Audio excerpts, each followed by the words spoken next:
Fluffy Cathy here, a friendly reminder to you all to subscribe and don't forget to like this video. In addition to that, leave a comment down below. Enjoy the video and have a nice day. Hey everyone, Fluffy Cathy here. Welcome to Cinderella Phenomenon. Once upon a time, in a kingdom far, far away, there were two crystals.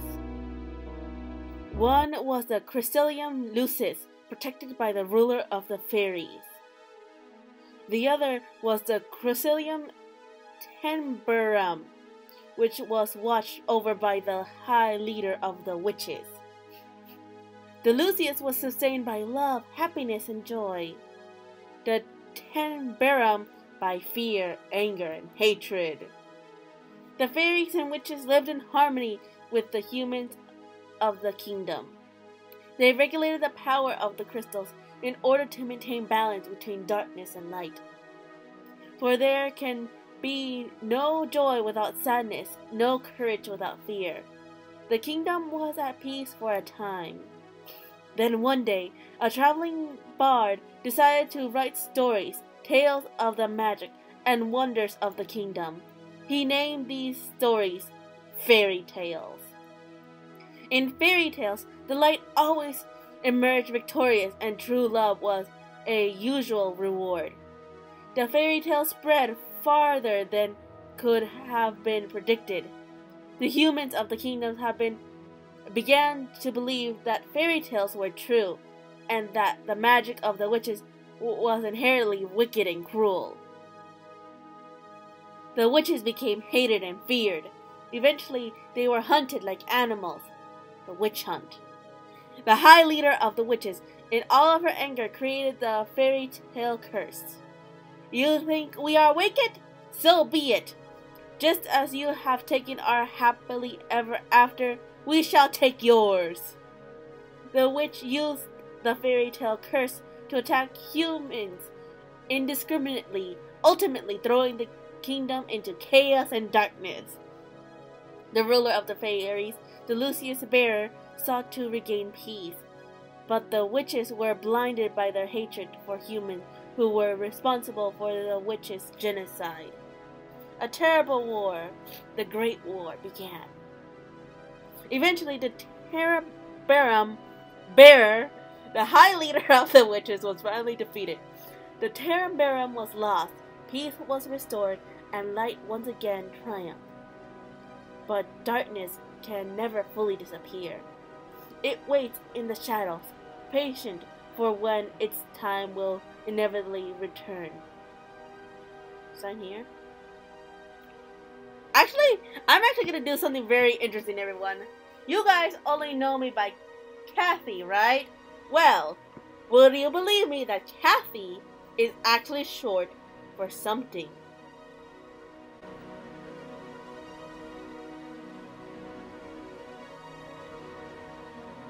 Sorry that took a while, guys. My phone was ringing and I had to see who it was. My name is Catherine Rilla Britton, daughter of General Britton III. I am the crown princess of the kingdom of Agiela. Agiela? At least, that was who I used to be. But that was before yesterday, when I became a victim of the infamous fairy tale curse. And what is this curse? Please tell me. Please tell me. Oh my gosh, you have pretty eyes. Everyone has forgotten my birthright. Now I am nothing more than a lowly peasant. I feel like I am stuck in a nightmare. But no, this is my reality now. I still have no idea what I must do to break the curse. I close my eyes and remember that day. It had started out like any other day. Have you heard? Another person was cursed. Oh dear, you have very pretty eyes. I am on my way to the dining hall for breakfast when I stop and listen to the sound of hushed voices. There are two maids standing next to each other with brooms in hands.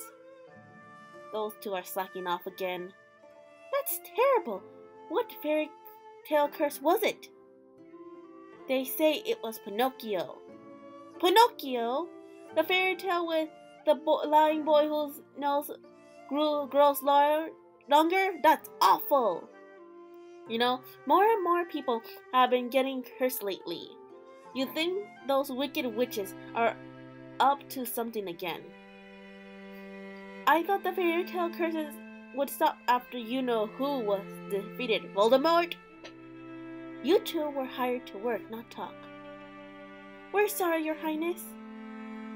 As can only be expected from the likes of them. Not the fairy tale curse. The fairy tale curse started spreading even before the Great War began. I do not have much interest in its affairs even now. After all, most humans probably deserve to get cursed. The victims are weak. Agiela would be better off without the dead. Wait. What? If it were up to Mother, the curse would have been banished from Agiela the instant they fell prey into it. But Mother is not here anymore, and she will not come back ever. So she's dead? Okay, she's dead. Princess, the King and Queen are waiting in the dining hall. I am on my way. The King, Ophelia, and Rod are all present in the dining hall. Someone is conspicuously missing, but I ignore their appearance. I can't speak. Good morning, Catherine. Good morning, Your Majesty. Good morning, Catherine. Catherine? Ophelia? Or we're just gonna have a certain call. Ophelia Whittinson. Every day I wonder why my father, the king, married a lowly baker.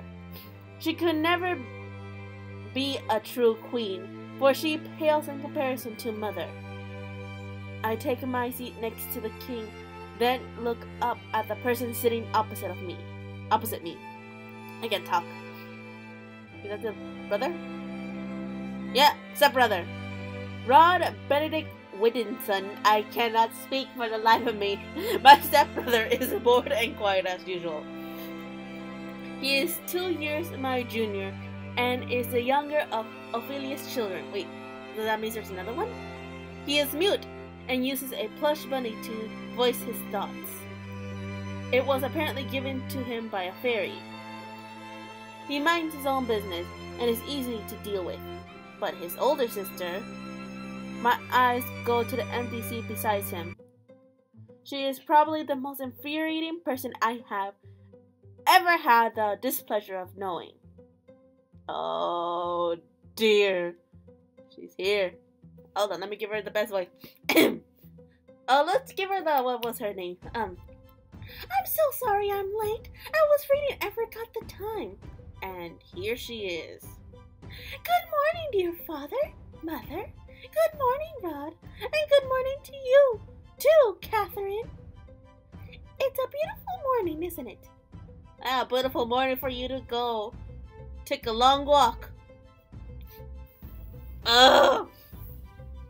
I can't speak. Can I just call you Emma? Thank you. Emma Whitson, Rod's elder sister and my stepsister. She acts as if we are blood, as if she too were born a princess, as if she could be crowned princess, perhaps to steal my place. I will never let that happen. Now that everyone is here, let us begin. Butlers glide inside with silver trays to carefully serve us breakfast. So Emma, you were reading the fairy tale book that the king brought you? Oh yes, there are so many things, and they are all so wonderful. Thank you so much, Father. I am happy to know that you like them. I love them. Oh, you have pretty eyes too. Also, that's the father. We all have pretty eyes. It's so strange that the library didn't have any of them to begin with. That is because Mother hated them. She had all the books burned.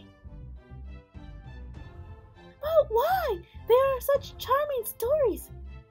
Fairy tales misled humans into believing they can have things they do not deserve. fame, riches, love, happily ever afters. And when their wishes do not come true to fruition exactly as they wanted them to, the humans blame the witches for granting them in the first place.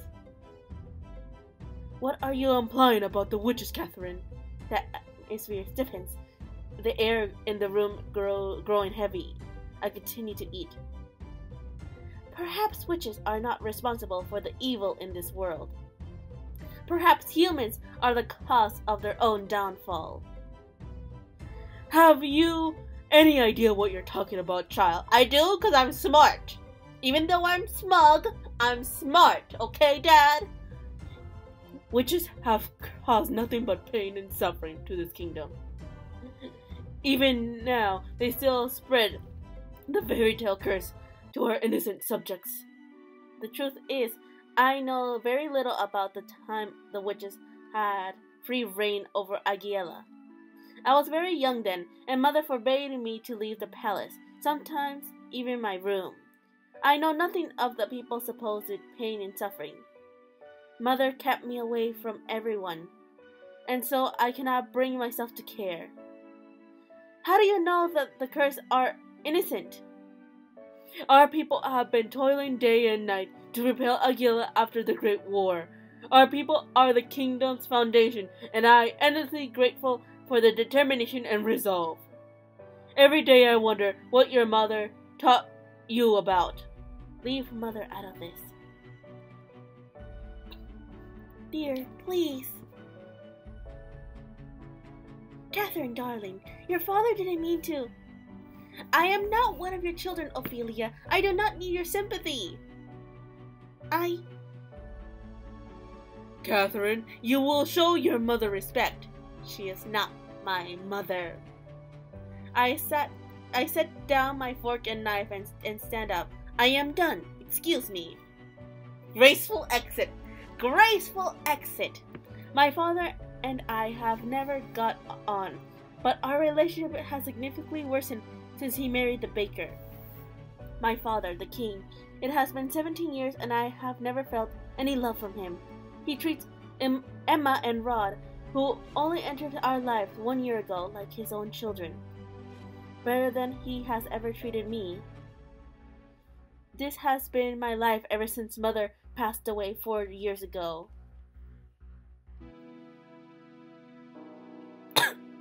Mother was the only one that was there for me when no one else was, even though she kept you away. Okay.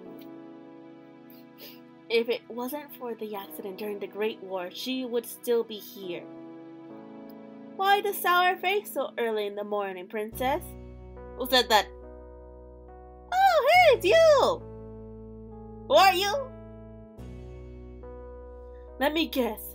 It's the king, the queen, or Princess Emma. Or is it all of them? I ignore his question. Fritz. Oh, we have a Fritz? What are you doing here so early? I am running some errands for my father. Fitzgerald Aidan Leventon, son of the highest knight of the Order of Calderia? His father, Sir Alcester, has served the royal family for many years. Sir Alcester is one of the knight's most trusted advisors. 3 years ago, Fritz was assigned the honor of becoming my personal knight. His presence is the only company I can tolerate nowadays. You should wait in the throne room then. Thank you. Princess? Yes? You know, I haven't seen you smile once since I met you.